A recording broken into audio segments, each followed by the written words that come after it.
G'day legends, I hope that you're well. Now today's podcast is with Ivan. Now Ivan was a medic for the Russian military during the first part of Russia's special military operation on the invasion of Ukraine. I'm aware this video will be very controversial, but I think it is very interesting to talk about these different perspectives and how people see it on the other side. So thank you, Ivan, for spending a couple of hours with me, and thank you for you guys as well. I really appreciate it, and I'm absolutely open to receive any hate, and you have it out in the comments. So thank you very much. Enjoy.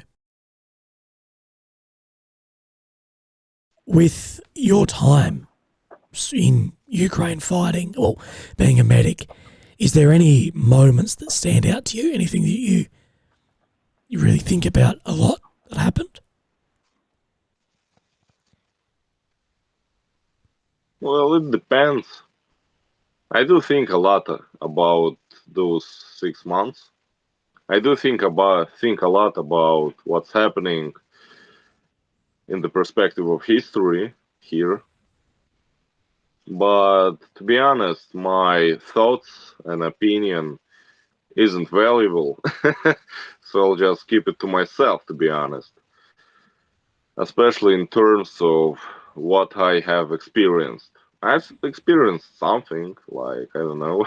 Remember, I was evacuating a group of injured comrades on a helicopter, and we had to fly through the enemy territory, the territory controlled by Ukrainian separatists.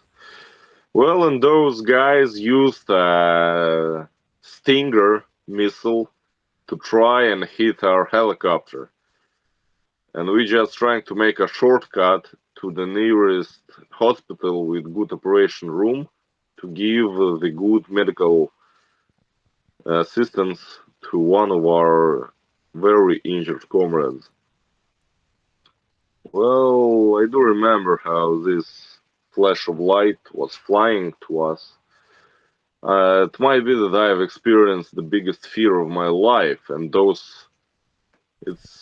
was even a second, maybe even not 2 seconds, but it was the most long period of my time because I thought about everything in my life for those 2 seconds, and in the end, when our safety system of the helicopter drove away that missile,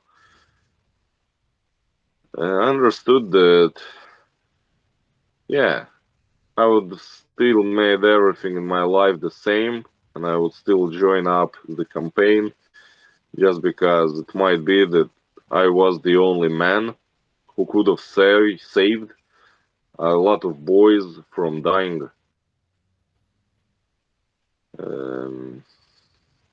After the war, I've met with a few veteran communities in different time, in different cities, and sometimes I do see guys that I have evacuated and remembered them, and they remember me. And those moments of joy when you see a grown man crying from happiness, telling you, "Comrade, thank you for evacuating me, thank you for giving me the medical treatment needed to save my life, because I have returned home, hugged my lovely children, hugged my wife." Well, these moments, they truly give me the emotions needed to understand that it wasn't for nothing. How will you feel if Russia do withdraw some locations that are occupied currently and sign a peace deal? Will that feel like you've wasted time or wasted lives? It would make me angry because basically a lot of boys fell there, and basically it will be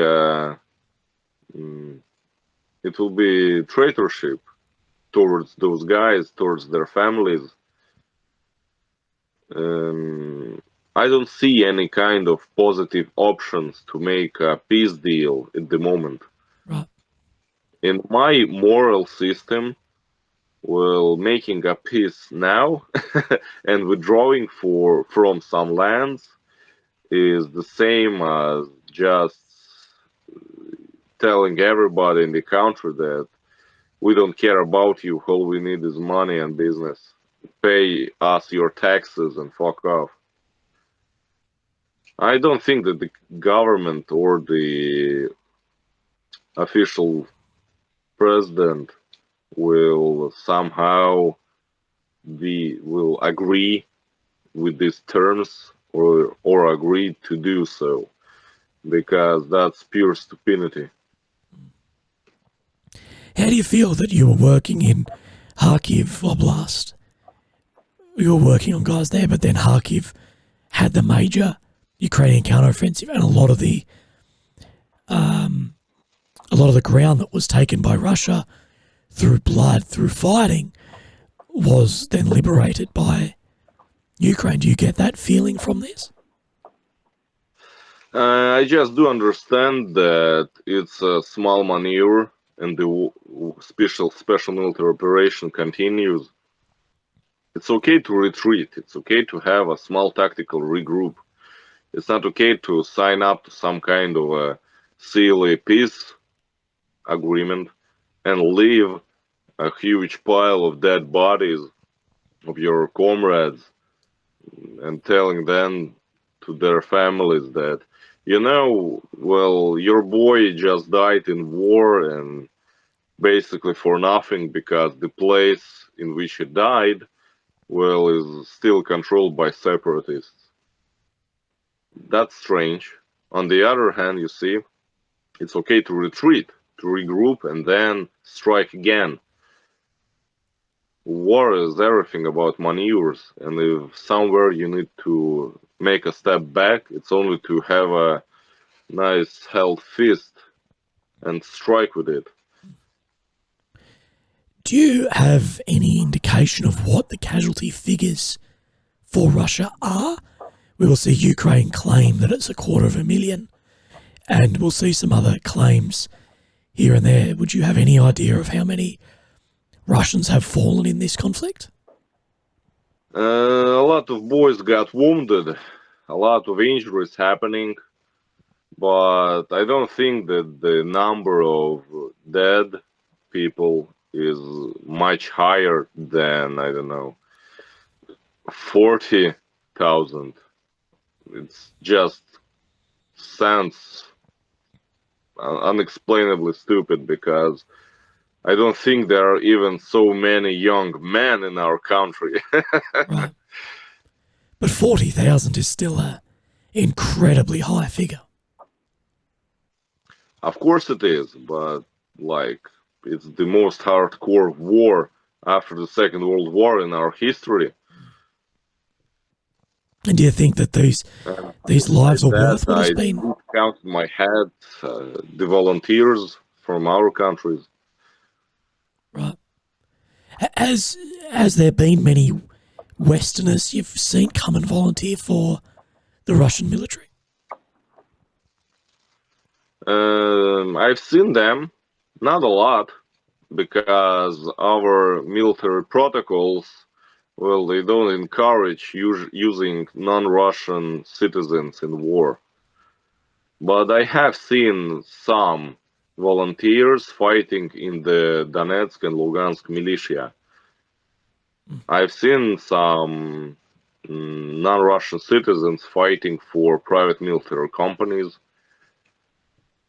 but not as much as I've seen non-Slavic persons fighting for Ukraine, because that number is just monstrously huge. Yeah. And can you tell me about the flag that is behind yourself? That's the Russian imperial flag. Yes. It was used during the reign of Alexander III, at least. Basically, it's the modern symbol of being a Russian hardcore patriot. Yeah. And when you've come into battle with the Ukrainians, were they competent soldiers? Were they more competent, less competent than the Russians? Basically, when we talk about battles between two groups of infantry, we do understand that our commander and their commander are fucking stupid if they leave two equal groups of infantry fighting each other. Like, man, it's not a tournament. You need to use more of different technical equipment to overcome your enemy. Different groups mean different competency. I will not say that the enemy had more or less competent commanders and equipment than we had. Might be that they had less bureaucracy in their supplement.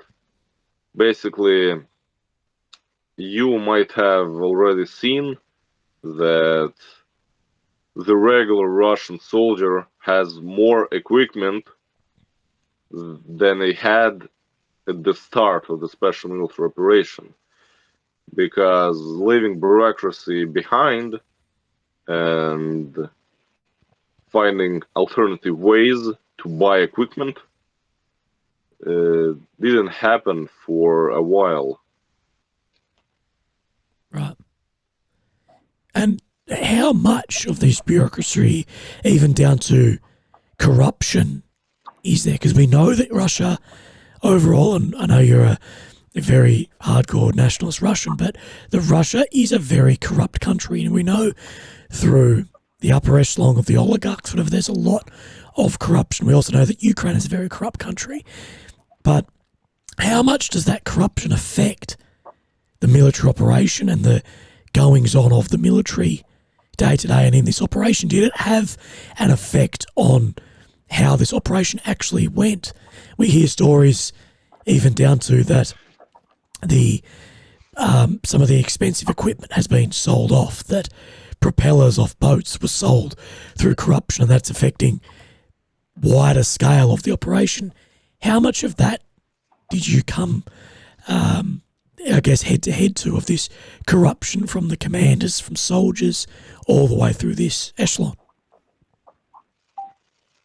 Well, corruption has different reasons. Corruption and bribery have different impact. As much as I know, well, there is much less bribery and corruption happening now than it was before the special military operation. Because when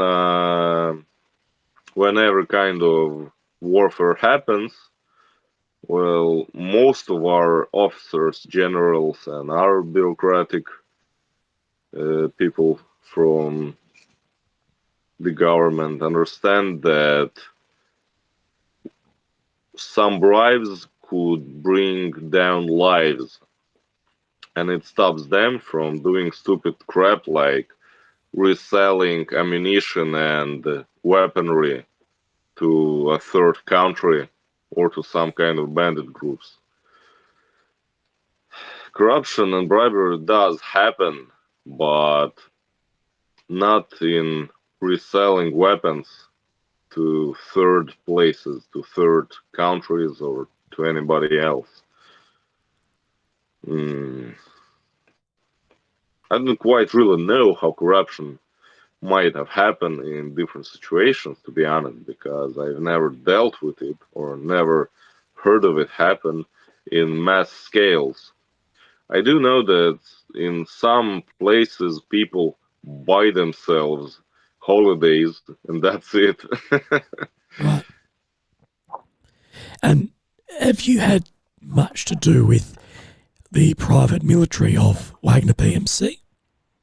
You have any comrades who served in there as well? I do have a few comrades that served there, a contract, somebody even two. I've met with them myself because they're the number one on the front lines. Those guys are true professionals, and every true professional at war gets injured quite frequently. Right. So basically, I have saved a few of them and evacuated even more of them. And those men are just the alpha and omega of our military. And yeah, talking about bribery, mm, I don't remember any kind of Wagner militant trying to do any kind of corruption because their system is much more not simple, but it has less bureaucracy procedures in receiving supplements and other stuff. On the other hand, in the Ministry of Defense, sometimes people want to receive bribes to send supplies of different kind of stuff that doesn't matter on the battlefield. For example, some kind of, I don't know, basic comfort like pillows or something. Yeah. And what do you make of, and your friends who served in Wagner, what do you make of the move, the mutiny, seemingly into Russia, and then this move to Belarus? Um, the opinions have divided. Somebody supported it. Somebody said that Prigozhin got insane because of being too much on the front line. Basically, during whole of the operation in Bakhmut, Prigozhin was there, so it did impact his mental health. Well, everybody says that, and it is seen by the videos of him because when the operation almost started and when the operation was finished, well, you can understand that Prigozhin became a different man. Right. It might be a mutiny, it might be absolutely everything, but the only fact we have is that we had some kind of suspicious columns moving full of private militaries, and they shot a few of Russian aircraft of the Ministry of Defense. That's basically it.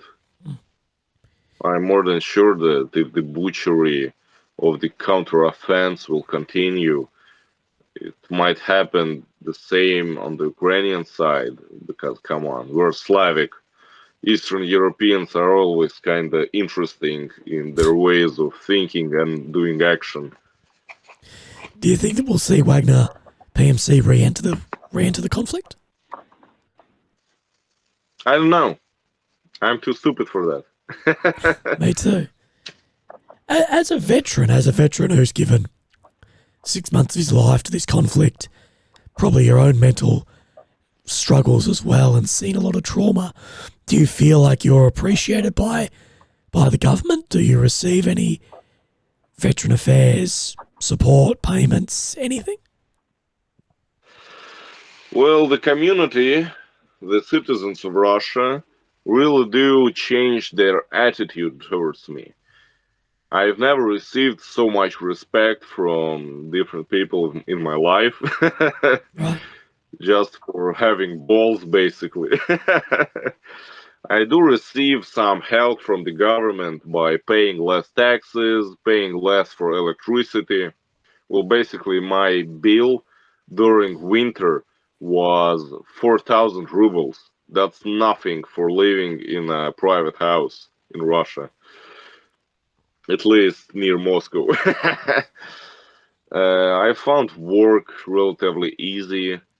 My new management, my new boss is a great man that respects my choices and helps me in different ways. Mm, I got myself enrolled into free higher education. Even though I was a medic, I had a, let's say, high school of medicine. Basically, it's 4 years of education and one more year for specialization. Right. I'm not a nurse, but not a doctor. We have a nice Soviet system of medicine out here. It's not the same anywhere in the world, only on the post-Soviet territories. Mm, I've enrolled into different veteran organizations and uh, government-issued projects that help veterans connect better with each other, helping the society and stuff. A lot of different things our country does for veterans, and well, those times from the Chechen wars or the Afghanistan war, where you could see a wounded veteran near a subway station asking for some cash, change, coins. Well, they're long behind us, thank God. And the current government really supports pretty much good every veteran. Of course, there are a few misconceptions, I think it's called, and not very nice examples of people being mistreated, usually because of their mm, usually because of their backstories, or because they got really brain injured during the war or maybe during rehabilitation, because we both know that there is a huge drug addiction problem in the world, and when a young man returns from war, he wants to spend time in some kind of a club, usually find a few chicks, spend time together, and basically a lot, well, not a lot, some percentage of those men get themselves to use different drugs to relax, and it ends up not very nice. Well, they still get medical support, and sometimes even they get help from different sponsors to pass through a rehab. So the conclusion of this question will be that our government supports us, and I received a lot of help and support from the government. Right. What about the average civilian? Do you think the average civilian support the special military operation? Have you come up against anyone who doesn't support it?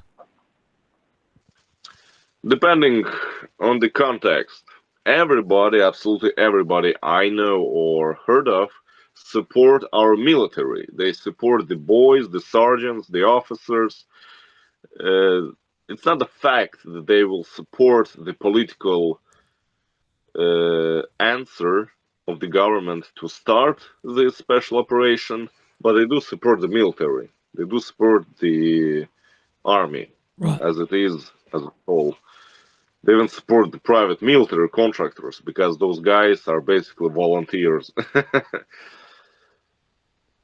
There are a small cohort of people that are absolutely against the war, the boys that are fighting the war, but that's the same percentage of mm, extremists that every society or community has. If there is any kind of, let's say, government issued law or anything, there will always be a few percent of people that will be against it.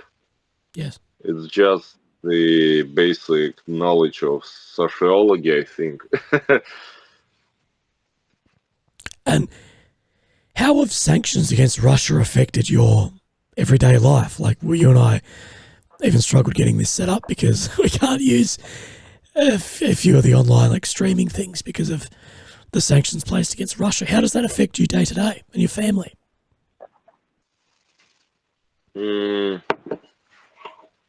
Fortunately enough, my job pays me pretty much well, and I didn't feel the sanctions at all. Right. Basically, if I want to buy myself a Pepsi or a Coca-Cola, I'll go and buy it. The same thing is with basically anything.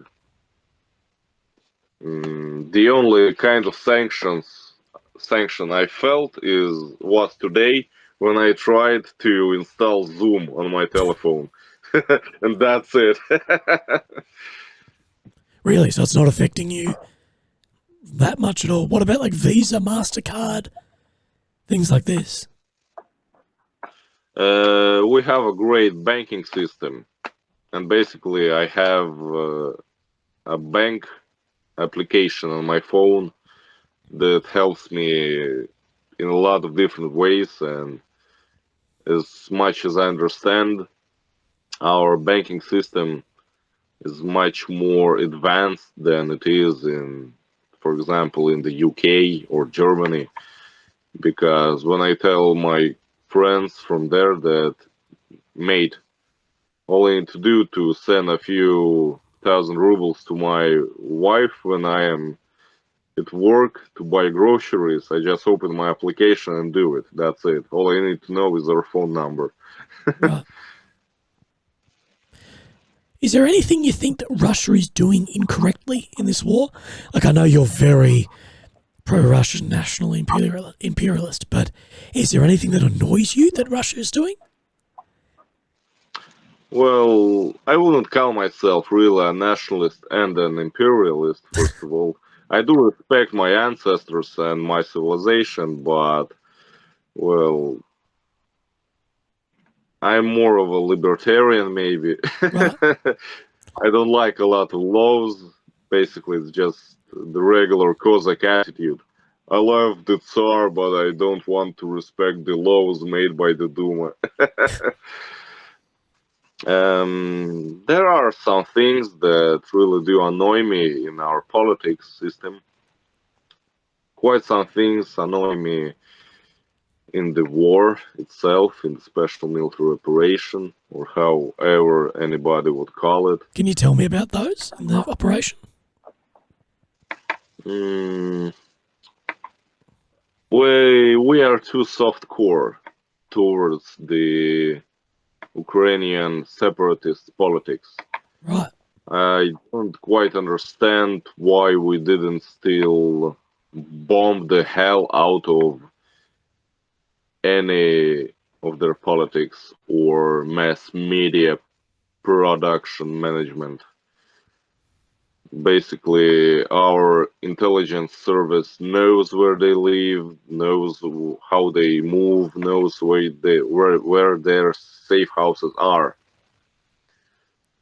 But we use a lot of ammunition on very doubtful targets instead of bombing the hell the people who basically enslave their own people to buy more and more Western weaponry to continue this useless war from their side. I don't support as well the withdrawal from Kherson city.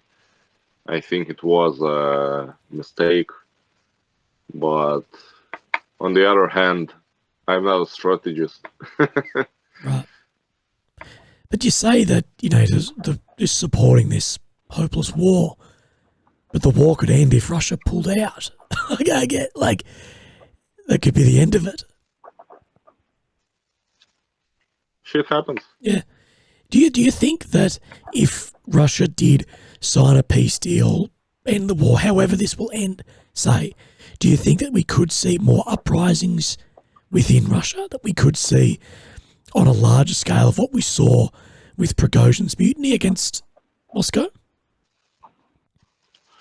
Well, first of all, Russia is a huge country with a lot of ethnicities living within its borders.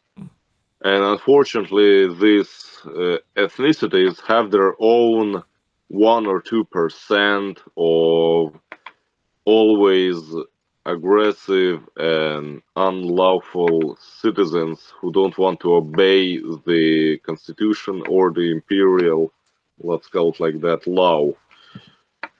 It's okay, it always happened, and it will always will happen. But unfortunately, these groups are being financed and given weaponry by the opponent's intelligence system. Right. Basically, I'm more than sure that during the Chechen wars, for example, a lot of militants were being paid and equipped by the CIA or the Mi-6 just to, keep Russia powerless during those times, especially when our politics were basically as much pro-Western as they could be, especially that time period. Right. And you talk about these intelligence security services. Do you feel that there'd be any threat to you from something like the FSB for talking with me openly and criticising some things within Russia? Our political situation here is pretty much interesting. On the one hand, nobody will ever tell me not to talk to you. On the other hand, well, they might think that I am trying to contact with the enemy intelligence services through you and start working against Russia, because if I wanna discuss something, why don't I discuss it via the official government? Why did I contacted you in the first place? First of all, you were looking for a Russian volunteer who are fighting in the special military operation. Yes. Just to talk to him, to look different point of view. Secondly, one of my friends told me about you and said, Ivan, wanna do something interesting? Talk to a new person, practice a bit of your English. I said, sure, why not? What could possibly go wrong? I am more than sure that nothing will go wrong, just because our constitution guarantees the freedom of speech. Things that you could say here and things that you could say in Ukraine, for example, will be treated differently. Right. Basically, even now, even on the second year of the special military operation, if you will criticize the special military operation, if you will criticize the army, or if even you will send basically cash to the Ukrainian militants, well, the only thing you might get is a huge "don't do that anymore" from the Secret Service, because, well, they really do appreciate and approve keeping the Constitution and giving people the chance to give their opinion. It does matter that that opinion might get him a small fine.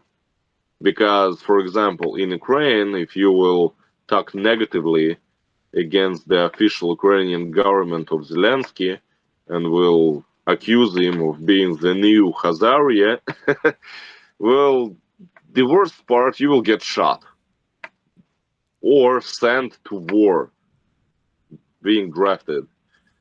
in the best case, you will get a huge load of aggressive activists on your doorsteps yelling at you for being a traitor and stuff like that.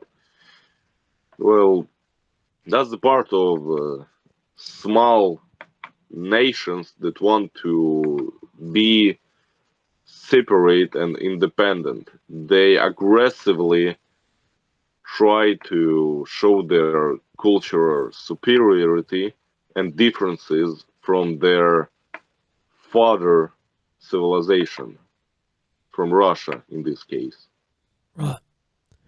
But what about, say, with Russia? Like, I was given media accreditation in Ukraine, but then denied from Russia as well. So there's definitely a freedom of press issue there as well as we've seen many cases of media being Well, shut down, first of all, people you're being not a arrested. Russian citizen to get a guarantee of your constitutional rights from Russia. If you would have been a Russian citizen, you would have been got your accreditation as a journalist. But to be honest, it just looks kind of suspicious when basically man, a veteran from Australia, wants to get a journalist accreditation to work and show people around what is happening in the special military operations zone.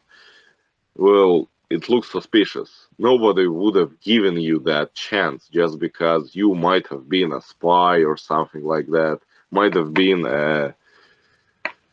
an agent of influence and stuff.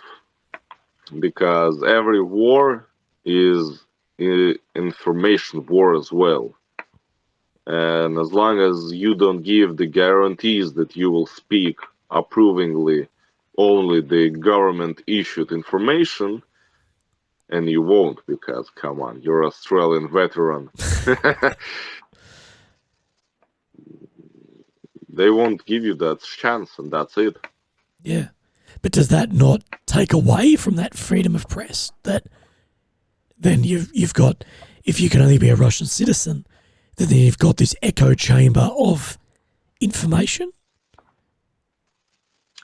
Well, I don't know anyone from my pool of relatives and connections that wanted to be a journalist for that he didn't got his approval from the government. Right.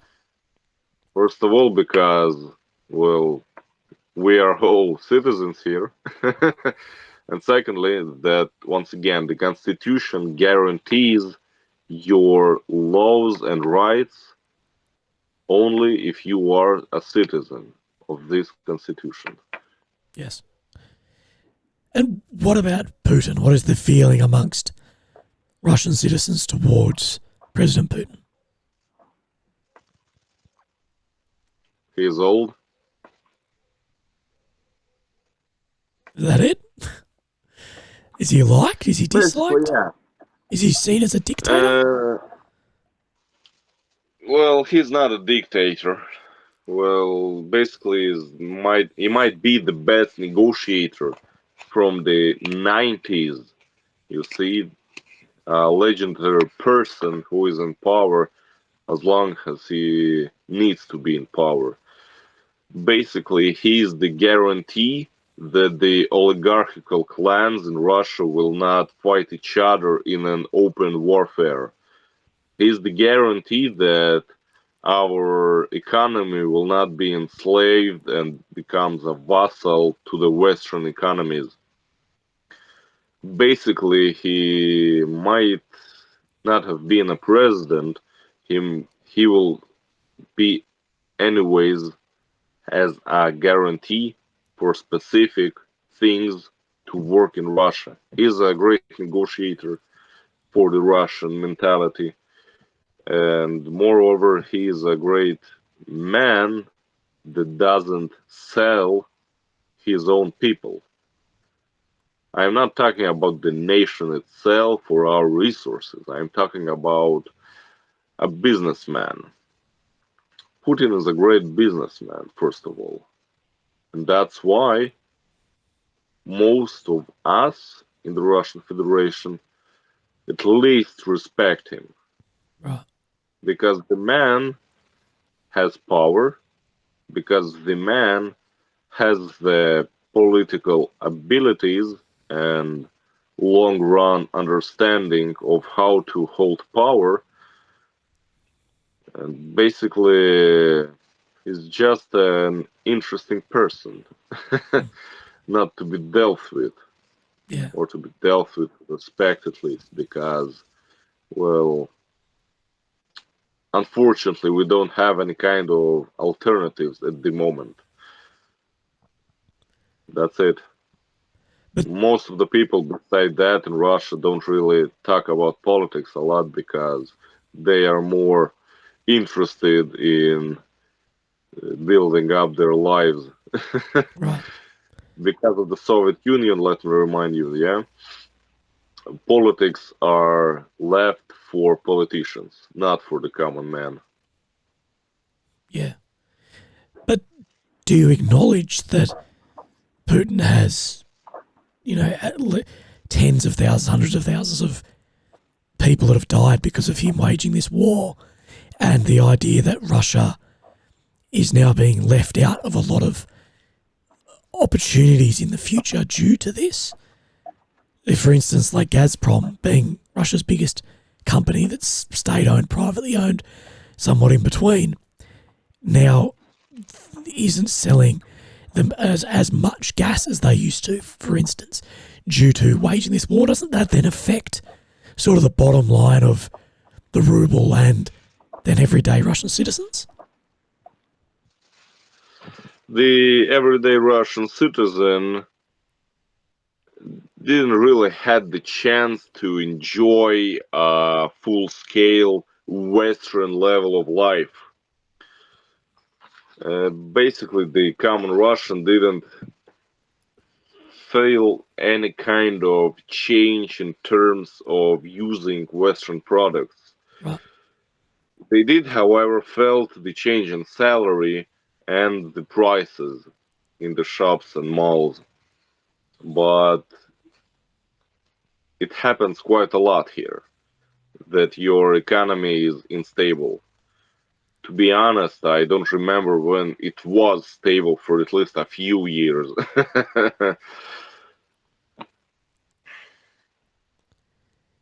Are there any Besides stories? Oh, that, sorry. You go. a lot of people have the opinion that most people have the opinion that if the war didn't start it now, it would have started later, Right. and that's it. They don't blame Putin for starting the special military operation. Moreover, most of them approve him and ask him why didn't he do that 8 years ago when the Ukraine had a civil war inside of it. Mm. And Ukraine was a lot weaker 8 years ago than now, where Ukraine has almost unlimited Western support through weapons, economic stuff. It's huge. What do you think about the Yep. use of nuclear weapons being seemingly thrown around all the time?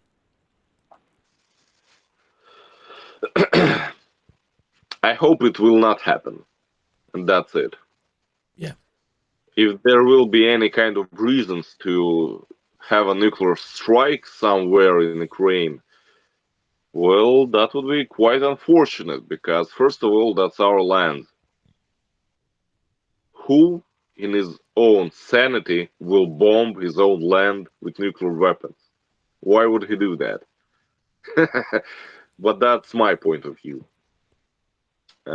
Secondly, I don't approve using nuclear weapons because, meanwhile, we still have the reserves to draft more people. In my opinion, it's enough to draft at least 1 million of men to work in the supply chains and freshly change the men who are engaged in battle for refreshing the trenches, let's say it like that. It'll be enough to win the war. Unfortunately, well, most of the young men in Ukraine are already wounded, dead, or left the country. And basically, such full-scale military operations and wars are won only by people masses. Since we still have the operative reserves for using draftees, I don't see reasons to have a nuclear strike. Right. What do you make of this anti-Ukrainian mindset? This is our land. All of this.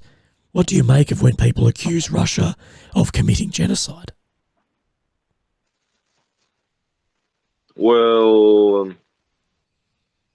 first of all, I don't see any kind of true actions that would have said that we true do a genocide, because basically genocide is when you send all the civilians into concentration camps and kill them. Genocide is when you day by day enforce laws to leave people without their identity. That's genocide. Civilians that get injured or die during strikes on military infrastructure are just civilians that got in the wrong place at the wrong time, unfortunately. That's disgusting and awful, but it happens in any conflict. Even Israel, when it strikes groups of militants in Palestine, still keeps injuring and killing civilians.